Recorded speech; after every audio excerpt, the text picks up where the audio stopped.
समय साक्षी में आपका स्वागत है सर। सर 4 साल का जश्न मनाने की तैयारी में जो बीजेपी अब जुट चुकी है और इसमें वर्तमान भाजपा सरकार द्वारा शुरू की गई योजनाओं के साथ 70 विधानसभा क्षेत्रों में कराए गए विकास कार्यों का उल्लेख भी होगा। मुख्यमंत्री त्रिवेंद्र सिंह रावत ने सभी विधायकों को पत्र भेजकर 4 साल के दौरान हुए विकास कार्यों की सचित्र ब्यौरा भेजने का अनुरोध किया गया है।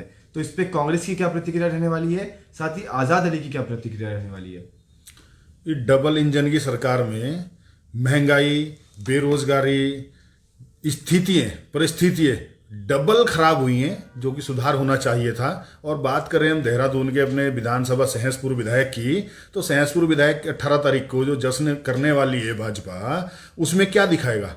टूटी हुई सड़कें, कूड़ेदान का जो कूड़े का अंबार दिन प्रतिदिन बढ़ते जा रहा है, पूरे शहर की गंदगी सहसपुर में आगे गिर रही है, उसको दिखाएगा कि हाँ भाई देखिए, हम डबल इंजन की सरकार का मैं विधायक हूँ और मैंने अपने विधानसभा सहसपुर में पूरे देहरादून की गंदगी को कैसे डे बाई डे बढ़ा रहा हूँ, कैसे गंदगी को इकट्ठे कर रहा हूँ, ये दिखाएगा हमारा विधायक सहसपुर।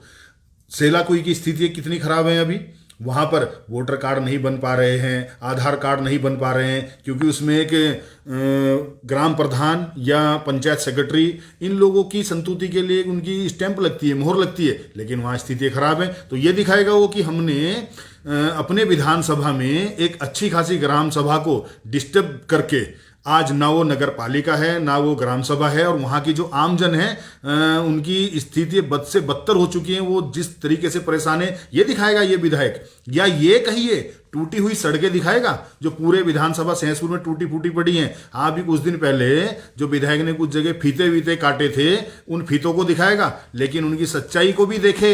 उनकी सच्चाई है कि वो सड़कें 6 महीने भी नहीं झेल पाई, टूट गई हैं चारों तरफ से। उधर भारतीय जनता पार्टी जिस तरीके से जश्न मनाने की तैयारी कर रही है, ये बहुत ही शर्म की बात है, क्योंकि अभी चमोली में जिस तरीके से आपदा आई है, हमारे पूरे उत्तराखंड का कोई सी भी पॉलिटिकल पार्टी हो, सभी लोगों का यही कहना है कि भाई सबसे पहले हमें इन सुधारों को देखना चाहिए कि ये जो आपदा आई है, इस तरीके के बहुत सारे प्रोजेक्ट और भी लगे हैं, इस तरीके की स्थिति और भी उत्तराखंड में बन सकती है। अभी हरीश रावत जी ने बहुत अच्छा बयान दिया, मैं धन्यवाद करूंगा पूर्व मुख्यमंत्री हरीश रावत जी का।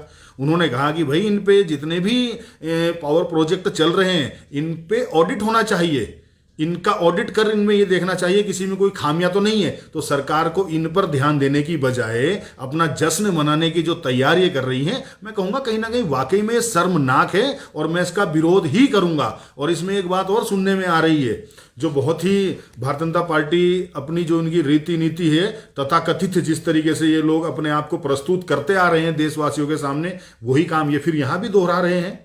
राज्य स्थापना दिवस के समय पे उत्तराखंड को लेके पुस्तिका का विमोचन होता आया है, राज्यपाल करते आए हैं अभी तक, लेकिन अभी सुनने में आ रहा है कि ये अपने 4 साल पूरे होने पर जो 18 तारीख को जश्न मना रहे हैं, उस 18 तारीख के जश्न में उत्तराखंड को लेके जो उत्तराखंड की पुस्तिका हुआ करती थी, उत्तराखंड की पुस्तिका नहीं, अब उसे भारतीय जनता पार्टी की पुस्तिका का नाम देकर उसका विमोचन कर रहे हैं।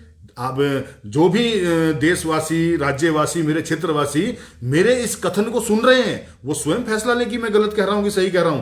ये राज्य भारतीय जनता पार्टी के बाप की जागीर नहीं है, यह राज्य किसी पॉलिटिकल पार्टी के बाप की जागीर नहीं है। यह राज्य इस प्रदेश में रहने वाले प्रत्येक नागरिक का उतना ही अधिकार है जितना भारतीय जनता पार्टी अपना अधिकार समझ रही है। तो आज जिस तरीके से सुनने में आ रहा है कि भारतीय जनता पार्टी की उत्तराखंड को लेकर पुस्तिका का विमोचन कर रही है, मैं कहूंगा भारतीय जनता पार्टी को सतबुद्धि दे ऊपर वाला।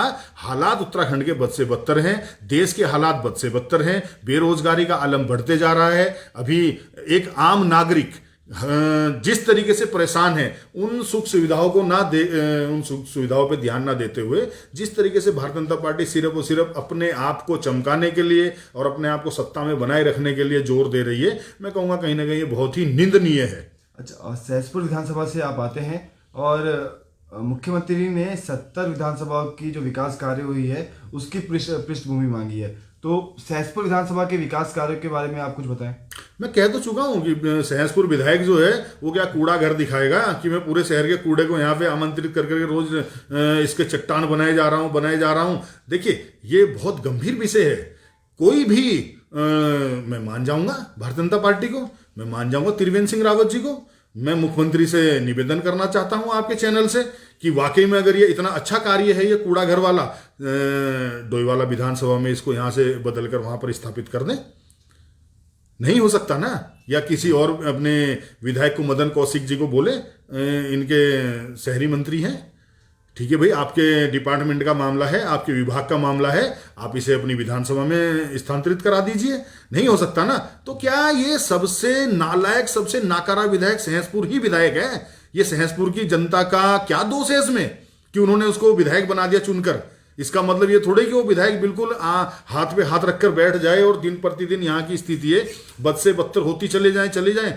तो भैया मैं यही कहना चाहूंगा, ये जो हमारा विधायक है, ठीक है, इस रिपोर्ट कार्ड में तो झूठे अपने जो चूबी वादे लेके जाएगा, ठीक है, और मुझे तो नहीं लगता खैर उन 70 विधायकों में इस विधायक का कहीं भारतीय जनता पार्टी नाम भी लेने वाली हो, भाजपा को भी पता है। लेकिन ये निश्चिंत है कि सहसपुर विधानसभा ने इस विधायक की विदाई तय कर दी है, क्योंकि इस विधायक ने विधानसभा सहसपुर को जिस तरीके से प्रमोशन होता है, हर तरीके से प्रमोशन होता है, दुनिया की रीत रही है, विभागों की रीत रही है, इस व्यक्ति ने विधानसभा सहसपुर का लगातार 9 साल हो गए इसको विधायक रहते हुए डिमोशन करने में लगा है। पहले कूड़ेदान लग गया, आगे अधिकारियों ने प्रस्तावित पशुगृह की तैयारी कर दी थी वहां पर। अभी के हालात ये हैं कि जितने भी वहां पर रोजगार हैं, चाहे पहले तो रोजगारों की स्थिति भारतीय जनता पार्टी की सरकार में बहुत खराब है, और ऊपर से जो कोरोना काल आया इसने रोजगारों को और ज़्यादा ख़त्म कर दिया।